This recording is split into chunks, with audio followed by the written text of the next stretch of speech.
Hey everybody, this is Cheesedud. Welcome back to another snapshot video.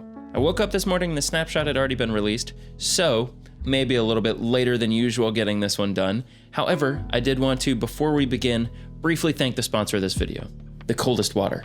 Now, for those of you who have been following my channel for a while, I have been using this bottle for a while. It's double insulated, which means there are two walls. There's an outer wall and an inner wall, and then a vacuum between them. That means there's no air in there to vibrate around and heat up. So if you put anything cold in this bottle, it'll stay cold. If you put anything warm in this bottle, it'll stay warm for quite a while. I put some ice in here and it was still there like close to 50 hours later. That's pretty impressive. If you want to get a Coldest water bottle for yourself and also help support the channel in the meantime, my link will be in the description below along with my coupon code. You can get 10% off just for using that. So thank you to Coldest Water for sponsoring this video. Thank you for watching, and let's get into the snapshot. All right, so this is Minecraft Snapshot 21w19a. Really, there are so few changes this week that I don't even think it's worth it to get gameplay footage. So I'm just gonna go through the changelog with you on screen. I'll talk about some of the things that I think are interesting. If of course you wanna see the changelog for yourself, I'll always have a link in the description below. Very few changes this week. The first is that the maximum length of item names in the Anvil UI has been increased from 35 to 50. Really, this is a pretty rare thing. I don't think you're ever really gonna need names that go up to 50 characters.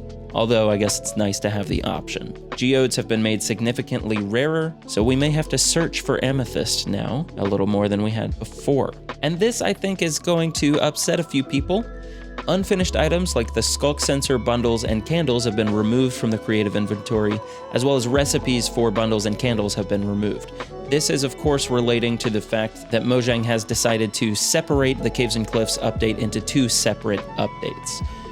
I don't know for sure that these are going to be put into the second update. Maybe they'll just come along later in the first, but we do know that the first update is going to be releasing in the summer, and if they're removing them from the creative inventory and from the recipes now, I feel like they probably will get put back into the second update. Changes to the Caves and Cliffs preview. There is a data pack where you can use the entire Caves and Cliffs snapshot. These are basically features that are going to be released in the second part of the update that are not here yet. So it does now include recipes related to bundles and candles, which is why I think this is probably going to be released in the second part of the update, releasing around holiday 2021. Now this, I think, is the interesting part of this snapshot, the technical changes this week. So these are changes that are not really going to affect the average Minecraft player. However, they're going to have pretty big ramifications for the modding community, for technical players, etc. The first and biggest one is that Minecraft is upgraded to Java 16, so this will have some performance effects. This will make the game run a little smoother, but it also will make the game a little easier to mod, which is great. Another technical change is that they've added block tags for mineable axe, mineable hoe, mineable pickaxe, and mineable shovel. So blocks with these tags can be destroyed more quickly with the matching tool. They've also added block tags for needs stone tool, needs iron tool, and needs diamond tool blocks. And the syntax of the /item command has been changed. If you are running a default setup, the launcher will download and install the correct version of Java for you, so you don't have to worry about going to download it yourself. But if you're using a custom Java setup or a third-party launcher, you will need to ensure that your Java version is version 16 or above. Here are the changes to the item command. Basically, they replaced replace item with /item replace. You can copy an item from source to target, optionally applying modifier, and you can modify an item without copying. For example, this command will copy the first item from the player's ender chest to the first slot of the container the player is currently standing on. And that's all the changes this week. As always, there are some fixed bugs. I normally don't really go through these in detail, so I will scroll through these. So if you want to, you can pause the video or head to the link in the description.